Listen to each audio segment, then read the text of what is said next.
Charles, do you agree with the age of consent? I was going to ask that. I'm not willing to discuss that. Please somebody tell me he's a parody. So chat, who remembers Charles Amos? So for people who don't know, Charles Amos is a commentator for ConservativeHome, and we first watched him when he was having a debate on Talk TV with Michael Crick and one of the hosts at the time about the winter fuel allowance. And then a caller, like a regular old lady, phoned in and said that she couldn't afford her heating without the winter fuel allowance. And his genuine response was, you should downsize and move into an HMO with people that you don't know if you can't afford it. That was his genuine response to an old lady worried about paying for heating bills. We then watched him again on Talk TV, this time with James Whale and his pet, let's call him, getting angry about the fact that old people get free bus passes. And I swear this is true. He used the genuine phrase, I hate seeing old people on the bus free. Where would you take the bus passes off people? I would take the bus passes off people. Oh, I can't stand seeing buses just full of pensioners all literally They're keeping warm on it, if any. This is the kind of person that we're dealing with here. And again, he writes for Conservative Home, so it's not a shock. He's like a Rothbardian libertarian type and like an extra libertarian type. He's on GB News today, and in a shock to nobody, as a libertarian, he's defending some questionable positions. We're going to have a watch, and this, honestly, it feels like performance art. You're not ready, chat. You are not ready at all for what we're about to witness. Individuals should be free to pursue their own good in their own way, and that includes the freedom to marry and have children with whoever they want. Would you include siblings in that? I would include siblings in that. If you look at the number of birth defects amongst individuals that are father and daughter or brother and sister, it's about 57%. And although you may go, well, that's absolutely terrible, I would note that those individuals wouldn't exist at all if it weren't for these marriages that created them. So they're made no worse off. Sure, the birth defects are bad relative to not having them, but it's better to have those birth defects and exist than to not exist at all. So not satisfied with attacking freezing pensioners and pensioners who get a free bus pass, he's now defending incest. This is peak libertarian brain. It is peak libertarian brain, especially when you get to something like, well, I understand that 57% of people will end up with birth defects, but that's just what happens when people engage in free actions between the two of them with a negative externality that I don't care about, is the distillation of libertarianism down to the absolute nub of its meaning, with the, it doesn't matter what happens to other people. If I want to do it, then it's a good thing.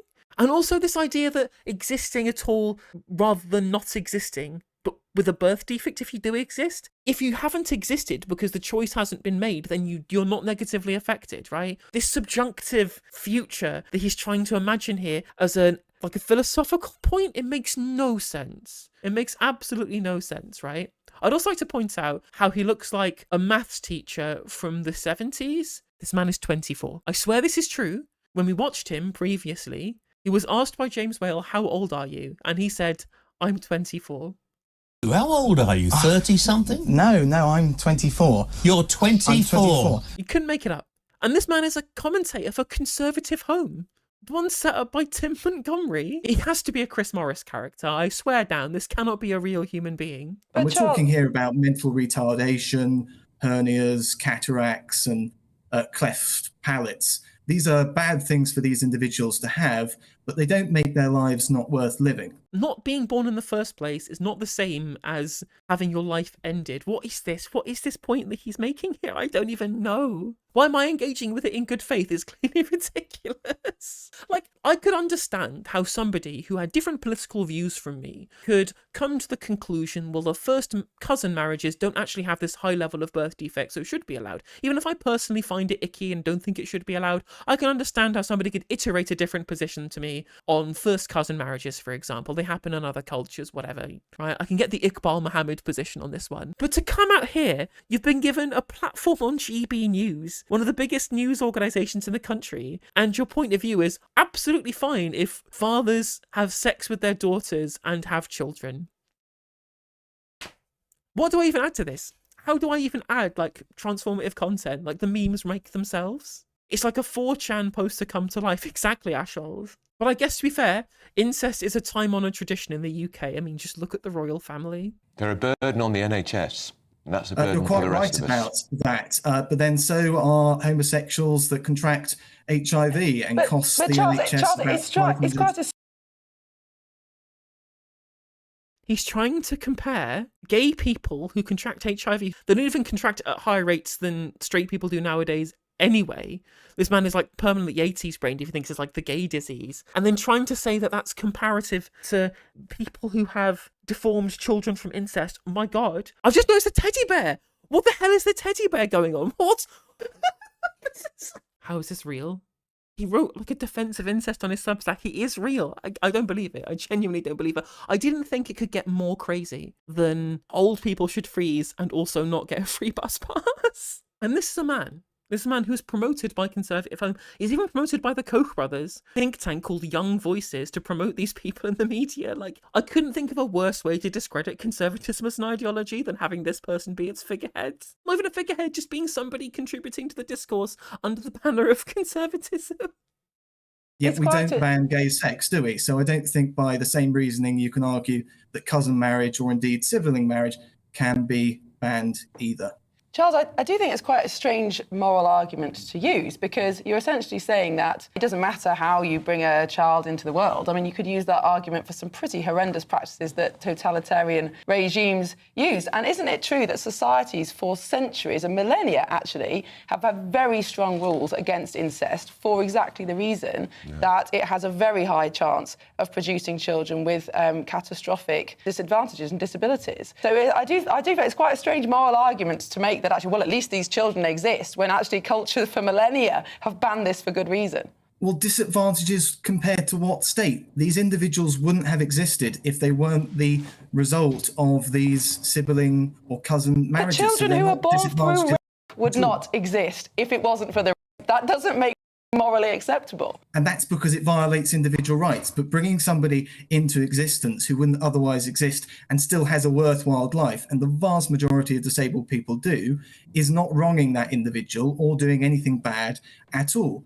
Individuals should be free to have children with almost whoever they want. That freedom is fundamental to upholding the moral realm. And when you talk about me putting forward a totalitarian... And this is why people will say, well, do you not believe in freedom? Well, not absolute freedom. Again, what positive or negative freedom? Shouldn't people who are born have the freedom to not be born with birth defects that were completely and totally avoidable if we didn't allow people to commit incest?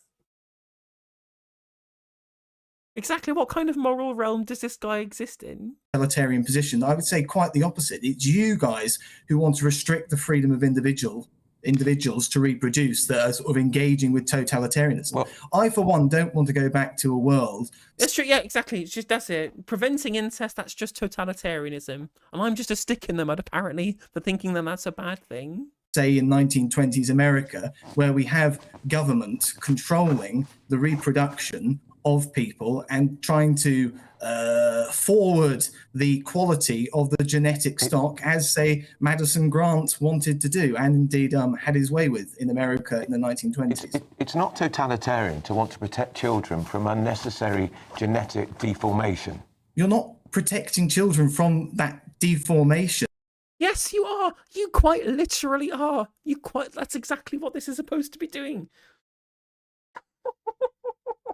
I suppose you are if you're talking about children in the aggregate, but you're not helping children by banning cousin marriage. Because as I say again, these individuals wouldn't have existed if it weren't for the courage marriage. You're helping future children. Harmed. Charles, do you agree with the age of consent? I was going to ask that.